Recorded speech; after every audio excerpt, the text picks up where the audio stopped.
एक बहुत ही भोला भाला सा आलसी लड़का था। वह कोई काम नहीं करना चाहता था, बस खाना खाता, घूमता और सोते रहता था। एक दिन उसे किसी ने बताया कि एक आश्रम है जहां पर कुछ नहीं करना पड़ता है और हर दिन 2 समय का खाना और नाश्ता मिलता है, तुम वहां जाके रह सकते हो। उस आलसी लड़के ने सोचा कि यह तो बहुत ही बढ़िया है और वह उस आश्रम में जाकर रहने को सोचा। और फिर वह भोला भाला आलसी लड़का अपना सारा सांसारिक जीवन छोड़कर उस आश्रम में जाकर रहने लगा। आश्रम में गुरुजी रहते थे। वह कुछ समय सबको प्रवचन देते हैं। वह आलसी लड़का सुनता था, बाकी समय आराम करता था और फिर भर पेट खाना खाकर सो जाता था। ऐसे ही उस लड़के का दिन गुजरता गया। एक दिन उस आश्रम में कुछ भी नहीं बना।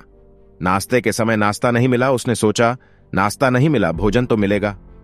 अब भोजन के समय भी उसे भोजन नहीं मिला। लड़का दौड़ करके गुरुजी के पास गया और उसने पूछा कि आज भोजन क्यों नहीं बना। गुरुजी ने कहा कि बेटा, आज एकादशी है और जितने भी आश्रम के सदस्य हैं उनका उपवास है और तुम्हारा भी आज उपवास है। आज भोजन नहीं बनेगा। वह लड़का आलसी था और उसे भूख भी बहुत लगता था। उसने गुरुजी से बोला कि मैं उपवास नहीं रखूंगा, मुझे भूख लगी है, मैं खाना खाऊंगा।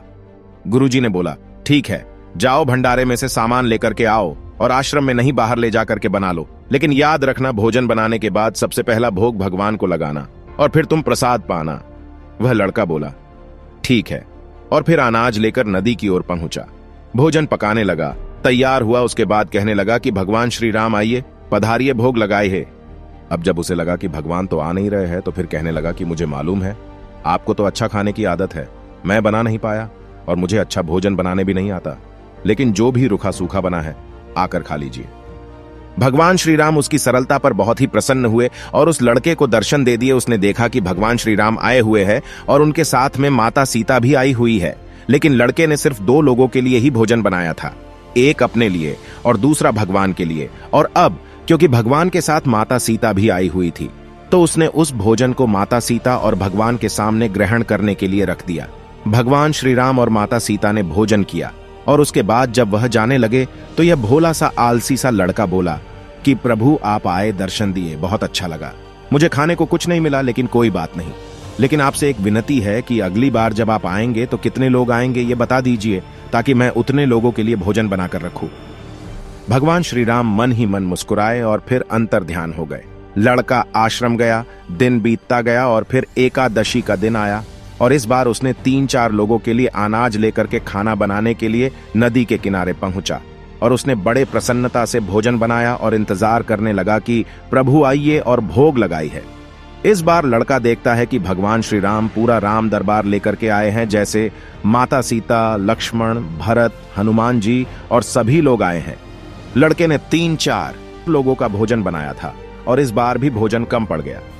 लड़के ने निराश होकर भोजन को प्रभु के आगे रख दिया। उन्होंने भोजन किया और फिर चले गए और इस बार भी लड़का फिर से भूखा रह गया। अब लड़का फिर आश्रम गया। दिन बीतता गया और फिर एकादशी का दिन आया और इस बार गुरुजी से कहने लगा कि गुरुजी, मुझे इस बार थोड़ा ज्यादा अनाज चाहिए। गुरुजी सोचने लगे कि यह इतना सारा अनाज का करता क्या है, कहीं इसे बेचता तो नहीं है। फिर उन्होंने कहा कि ठीक है, भूख से परेशान रहता है। लड़के ने कहा कि नहीं गुरुजी, मैं भूख से परेशान नहीं रहता हूं, प्रभु के साथ बहुत लोग आते हैं, उनको भी तो भोजन करना पड़ता है। गुरुजी को लगा कि लड़का पागल हो गया है, लेकिन गुरुजी ने सोचा कि चलो एक बार चलकर देखते ही कि लड़का इस अनाज का करता क्या है। वह भोला सा लड़का अनाज लेकर के नदी के किनारे पहुंचा और इस बार भोजन बनाया नहीं। उसने सोचा कि प्रभु हर बार ज्यादा लोगों को लेकर के आते हैं, इस बार वह जितने भी आएंगे खुद बना करके भोग लगा लेंगे और फिर प्रेम से प्रभु को बुलाने लगा।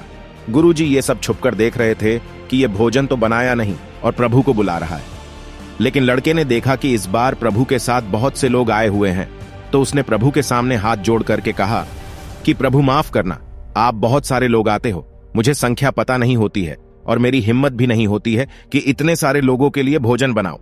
आप स्वयं आइए, बनाइए, खाइए और भोग लगाइए। प्रभु मुस्कुराते हैं और अपने साथ आए सभी लोगों के साथ मिल करके भोजन बनाते हैं।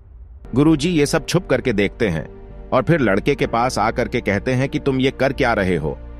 लड़का कहता है कि गुरुजी, आपको दिख नहीं रहा है कि भगवान श्री राम पधार चुके हैं, मां सीता आई हुई है, हनुमान जी आए हैं और भी सभी लोग आए हुए हैं, भोजन बन रहे हैं। गुरुजी ने बोला कि पागल हो गया है, मुझे तो कोई दिख नहीं रहा है। लड़का गुस्सा हो गया और बोला, प्रभु आप ये क्या कर रहे हो? एक तो मुझे भूखा रखा है और गुरुजी को दर्शन नहीं दे रहे हो, जो मुझे पागल समझ रहे हैं। कृपा करके गुरुजी को दिख जाओ। भगवान बोले, नहीं, मैं इन्हें नहीं दिख सकता। लड़का बोला, क्यों नहीं दिख सकते? मेरे गुरुजी तो बहुत महान है, बहुत बड़े ज्ञानी और झांता है।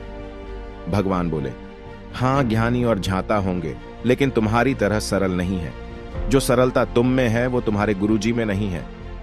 लड़के ने यह बात गुरुजी से कह दी कि भगवान श्री राम कह रहे हैं कि आप में सरलता नहीं है, आप मेरी तरह सरल नहीं है, इसलिए आपको नहीं दिख सकते।